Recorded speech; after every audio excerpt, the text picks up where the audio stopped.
tangannya di atas lututnya, kemudian Jibril bertanya. Yang pertama itu ditanyakan tentang Islam, mahwal Islam.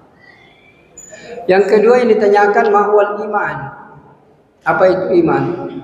Dan yang ketiga ditanyakan apa itu ihsan. Barulah dilengkapi dengan ikhlas, kemudian predikat yang tertinggi adalah muttaqin. Jadi untuk menggapai Pak yang namanya muttaqin itu tidak gampang itu. Jadi predikat orang yang bertakwa yang akan dicapai dengan puasa ini itu perjuangannya panjang Pak. Tidak semua orang bisa sampai ke derajat ini. Padahal ini yang dikehendaki dengan puasa. Bagaimana orang sampai ke derajat muttaqin? Hadirin yang mulia, untuk menjadi orang Islam itu gampang. Modalnya cuma syahadat. Jadi untuk menjadi seorang Islam itu sangat gampang. Modalnya cuma syahadat. Apabila itu orang sudah mengucapkan syahadat, asyhadu an la ilaha illallah wa asyhadu anna Muhammadar Rasulullah, orang itu sudah muslim. Jadi untuk menjadi seorang yang menjadi Islam itu mudah. Sekalipun rukun Islamnya itu ada 5, ada syahadat, ada sholat, ada puasa, ada zakat, ada haji. Tetapi persyaratan utama untuk mengamal, untuk masuk ke dalam Islam itu adalah syahadat. Nah hadirin yang mulia, di antara rukun Islam ini yang 4, supaya ini mudah dilakukan, itu akan kita meningkat kepada derajat yang kedua. Jadi yang pertama itu tadi muslim, modalnya syahadat, belum tentu dia sholat Pak. Jadi kalau dia sudah muslim, belum tentu dia sholat, belum tentu dia puasa, belum tentu dia haji dan lain sebagainya. Nah, terutama sholat. Hadirin yang mulia, kalau kita sudah masuk ke derajat yang kedua, itu namanya mukmin. Nah, kita sudah pernah singgung di sini bahwa iman itu paling sedikit ada 3 tingkatan. Ada yang namanya ilmu yakin, ada yang disebut dengan ainul yakin, ada yang disebut dengan hakul yakin. Jadi ilmu yakin itu adalah keyakinan yang bersumber dari analisa ilmiah. Saya akan kasih contoh waktu itu. Ketika misalnya ada polisi yang datang, kemudian dia pakaian polisi, kemudian ada pistolnya, dia bilang, apakah bapak-bapak percaya saya bisa menembak?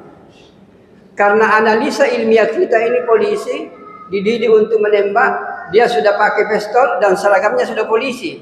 Menurut analisa ilmu ini, kita mengatakan bapak bisa menembak. Ini yang disebut dengan keyakinan berdasarkan analisa ilmiah. Tapi kalau begini belum menyelamatkan, bukan keyakinan yang seperti ini yang dikehendaki.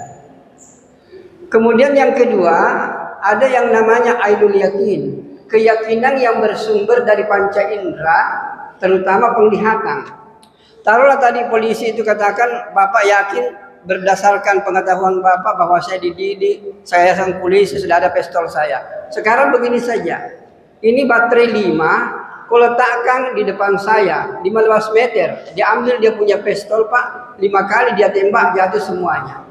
Inilah yang disebut dengan ainul yakin, suatu keyakinan yang berdasarkan panca indera. Jadi banyak orang itu beriman itu berdasarkan pengalaman-pengalaman mereka. Jadi banyak kita beriman kepada Allah, ada pengalaman-pengalaman tertentu Pak. Terutama pengalaman penglihatan, kita lihat, kita langsung yakin. Nah hadirin yang mulia, jadi kita mengatakan Bapak bisa menembak karena kita melihat dengan mata kepala.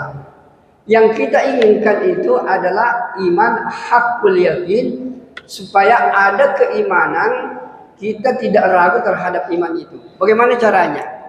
Taruhlah misalnya dia katakan begini, Bapak tadi lihat kan saya bisa menembak, sekarang saya tantang, tidak usah 15 meter Pak, tidak usah, cukup 2 meter, Bapak berdiri di depan saya ini ada baterai, simpan di atas kepalanya, saya mau tembak. Kalau kita tidak ragu mengatakan, kan dia sudah polisi, dia sudah menembak tadi 15 meter, sekarang kita ditantang hanya 2 meter. Orang yang tidak ragu Pak, dengan analisa ilmiah, dengan mata kepala lihat, tembak saja Pak. Tadi 15 saja jatuh, apalagi kalau 2. Tembak saja. Akhirnya ditembak jatuh Pak. Tapi orang yang ragu, jangan Pak, jangan sampai kepala saya yang kena pecah. Itu dia yakin Pak. Di sinilah letaknya keyakinan itu. Nah, Jadi yang mulia, jadi keyakinan itu bertingkat-tingkat. Atau bahasa sederhananya saya kasih contoh, keyakinan itu kayak uang Pak, kayak uang. Saya yakin kita semua ini punya uang. Cuma ada orang yang punya uang 100.000, ada orang yang punya uang 1 juta, ada orang yang punya uang 1 miliar, ada orang yang punya uang 1 triliun. Kira-kira Pak, kalau ada orang punya uang ya 100.000, apa yang bisa dibeli? Paling 1-2 hari habis untuk dimakan saja. Maka orang yang seperti ini dalam mengamalkan agama, mungkin dia sudah salat, tapi masih salat satu-satu, atau tidak salat sama sekali, tapi dia sudah beriman, dia sudah Islam. Tapi kalau imannya sudah naik ke posisi, taruhlah misalnya 1 juta, itu kan sudah bisa banyak yang bisa dibeli. Artinya orang itu sudah salat, tapi belum stabil. Mungkin hari ini lohor salat, asar tidak, maghrib salat, bisa tidak. Tapi semakin tinggi kekuatan itu, maka pasti juga akan. Jadi kalau orang punya uang 1 miliar Pak, saya yakin banyak yang bisa dibeli. Mungkin sudah bisa beli rumah dan lain sebagainya. Jadi orang yang kekuatan imannya 1 miliar misalnya, orang itu sudah salat Pak, orang itu sudah berjamaah, tapi belum peduli kepada orang lain. Dia hanya menikmati agama ini menurut dirinya, tidak peduli apa orang itu tidak salat atau tidak, itu bukan urusan. Tapi orang yang tingkat keimanannya Pak, taruhlah misalnya sudah sampai kepada dia punya 1 triliun, bukan hanya dia membiayai dirinya, dia juga akan bantu orang lain.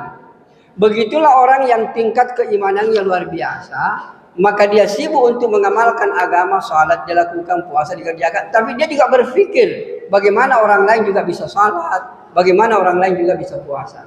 Inilah yang disebut dengan hakul yakin. Hadirin yang mulia, kemudian di atasnya, jadi setelah orang Islam, di atasnya Muslim, kemudian mukmin, yang ketiga tingkatannya namanya muhsin. Muhsin ini adalah tingkat yang lebih tinggi daripada mukmin. Apa definisinya muhsin dalam hadis?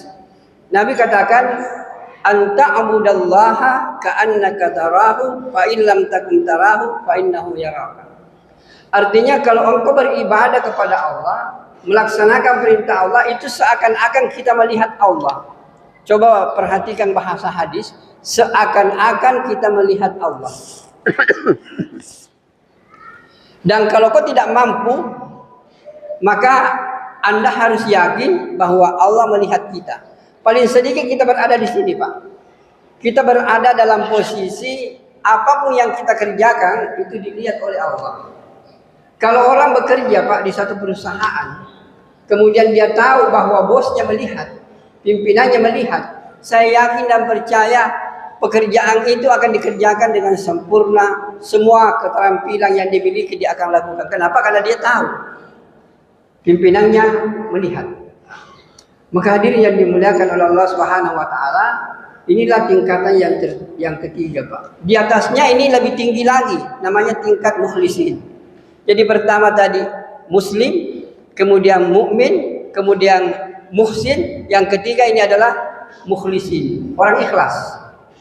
Jadi orang yang keempat tingkatannya ini adalah segala sesuatu yang diperbuat itu tidak ada lagi unsur-unsur dunianya, selalu berbuat semata-mata karena Allah. Sehingga apa yang diberikan oleh tangan kanannya itu tangan kirinya tidak tahu. Jadi apa yang dilakukan itu tidak pernah diceritakan kepada orang lain. Semata-mata, jangankan orang lain, di dalam rumah tangganya tidak ada yang tahu bahwa dia pernah menyumbang begini, dia pernah membantu begini. Semata-mata dia berikan orang, tidak ada yang tahu kecuali dia dengan Allah Subhanahu wa taala. Ini yang dimaksud dengan keikhlasan. Tidak ada mau dipuji, tidak ada mau dihormati, kemudian dia sembunyi-sembunyi berikan sesuatu kepada orang. Tapi perlu dipahami Bapak-bapak, coba bayangkan begitu susahnya sampai kepada tingkat ikhlas ini. Kemudian tingkat yang terakhir ini yang disebut dengan muttaqin. Jadi menjadi orang bertakwa ini yang mau diprediksi Pak di dalam bulan puasa tidak gampang dicapai. Tidak gampang dicapai, perlu perjuangan.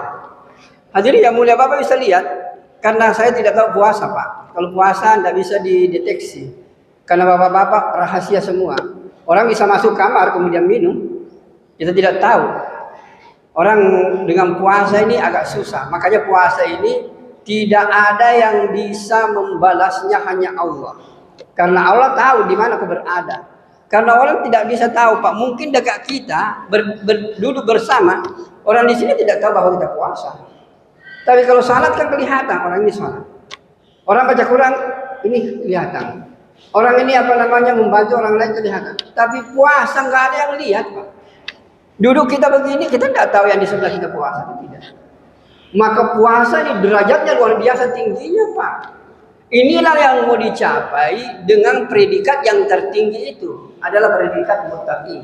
Bagaimana orang itu betul-betul puasa karena Allah. Coba lihat di dalam bulan Ramadan. Kita ambil yang sederhana saja, tidak usah yang banyak-banyak, Pak. Yang menonjol dalam bulan Ramadan, yang hanya ada dalam bulan Ramadan itu ada 3. Paling sedikit ada 3. Yang pertama puasa, yang 30 hari ini hanya ada di dalam bulan Ramadan. Di luar bulan Ramadan tidak ada ini. Maka ini persyaratan pertama untuk menggapai yang namanya derajat takwa. Kalau puasa tidak sempurna 30 hari, Pak, susah rasanya untuk menggapai derajat takwa itu. Yang kedua, apa yang ada dalam bulan Ramadan tidak ada di dalam bulan yang lain, yang disebut dengan taraweh. Coba melihat, Pak, taraweh kita. Ada nggak orang yang betul-betul semenjak dari malam pertama sampai malam terakhir itu betul-betul tarawihnya, Pak, tidak pernah ketinggalan. Padahal hadis Nabi mengatakan, man qama ramadana imanan wa ihtisaban ghufira lahu ma taqaddama min dzambi. Siapa yang mendirikan malam-malam dengan salat, yang dimaksudkan ini adalah salat tarawih, Pak.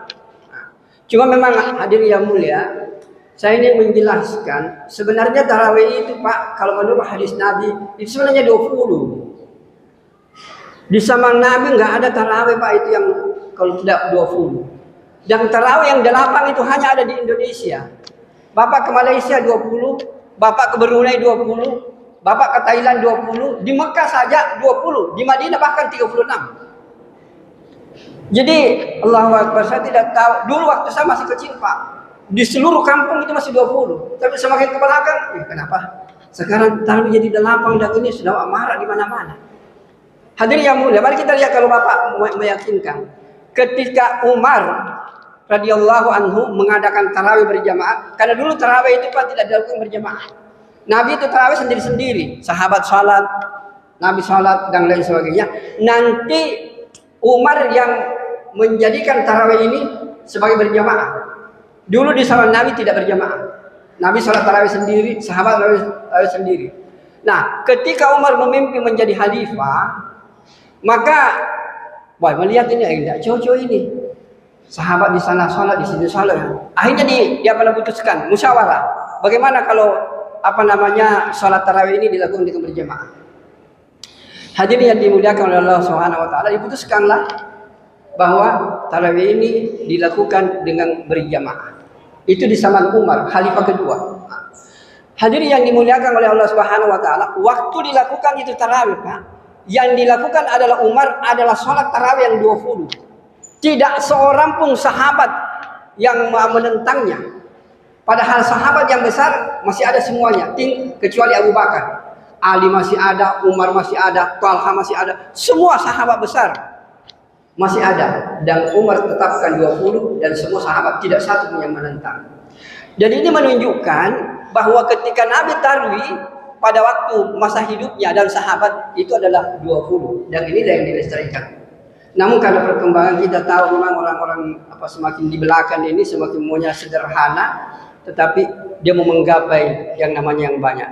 Jadi sebenarnya asal tarawih itu adalah 20. Hanya karena perkembangan, memang ada hadis bahwa Nabi, saya tidak mengetahui Nabi sholat di dalam bulan Ramadan atau di luar bulan Ramadan itu hanya 8. Tapi kalau di dalam bulan Ramadan, di luar bulan Ramadan bukan tarawih namanya, Pak. Itu hanya sholat malam. Beginilah yang terjadi. Nah sekarang kita lihat sekarang ini Bapak-Bapak, taruhlah biar kalau kita mau pakai 8, oke. Sekarang pertanyaan saya adalah, sudah betulkah semenjak malam pertama kita tarwih sampai malam sekarang tidak pernah ketinggalan 8 rakaat?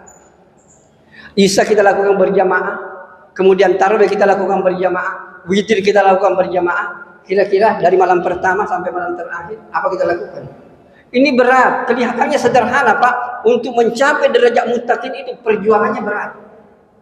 Inilah yang mau dicapai dengan ibadah puasa ini. Di mana orang itu sampai kepada derajat yang bertakwa. Orang yang bertakwa inilah yang aku masuk surga Pak dengan tersenyum-senyum. Nah, maka hadirin yang dimuliakan oleh Allah Subhanahu wa taala, masih ada 6-5 hari Pak. Mari kita sempurnakan tarawih kita, masih kita sempurnakan puasa kita. Kemudian yang terakhir itu masih ada satu. Ada zakat yang tidak ada kecuali di bulan Ramadan. Inilah yang disebut dengan zakat fitrah. Dan zakat fitrah ini menentukan kalau Bapak bagus sholatnya, bagus puasanya, bagus sedekahnya, bagus baca Qur'annya, tapi tidak bayar zakat 50.000, semua ibadah kita itu tidak akan sampai kepada Allah Subhanahu wa taala. Maka ini zakat fitrah Pak, betul-betul harus diperhatikan. Jangan sampai uang 50.000, 40.000 menyebabkan amal ibadah kita tidak sampai kepada Allah Subhanahu wa taala. Sekalipun banyak ulama juga mengatakan bahwa zakat itu lain, diterimanya puasa juga lain, tapi ada hadis yang menjelaskan seperti itu, bahwa amal itu tergantung antara langit dan bumi sebelum ditunaikan zakat fitrah. Inilah 3 kategori Pak. Kalau ini kita lakukan, puasa baik, tarawih baik, zakat baik, orang ini insya Allah akan sampai kepada derajat yang bertakwa, sehingga dalam kehidupan kita semua perintah Allah mudah untuk dikerjakan dan semua larangan Allah mudah untuk ditinggalkan. Hadirin yang dimuliakan oleh Allah Subhanahu wa taala, ini jadi kesimpulannya, ingat, pertama muslim, yang kedua mukmin, yang ketiga muhsin, yang ketiga mukhlis, dan terakhir adalah bertakwa, muttaqin, dan ini memang suatu perjuangan yang luar biasa. Mudah-mudahan Allah Subhanahu wa taala, kita masih yang sedikit ini Bapak, biar sedikit kita ada keinginan untuk sampai kepada akhir Ramadan dengan baik puasa, baik tarawih, dan bayar zakat, sehingga kita tergolong kepada orang-orang yang bertakwa. Baik, mari kita berdoa. Bismillahirrahmanirrahim. Alhamdulillahirabbil alamin, hamdan na'imin wasyakirin, hamdan yu'affi ni'amahu wa yukafi mazidah. Rabbana lakal hamdu wa lakal syukru kama yanbaghi li jalali wajhikal karim 'azimi sultanik.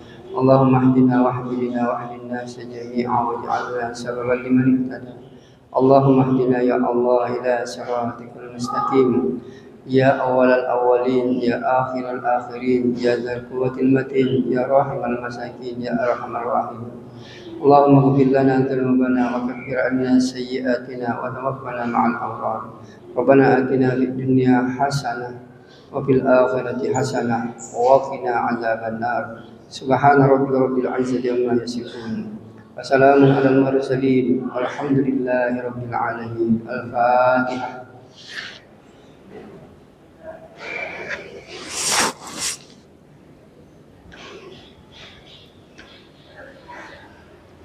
Allah.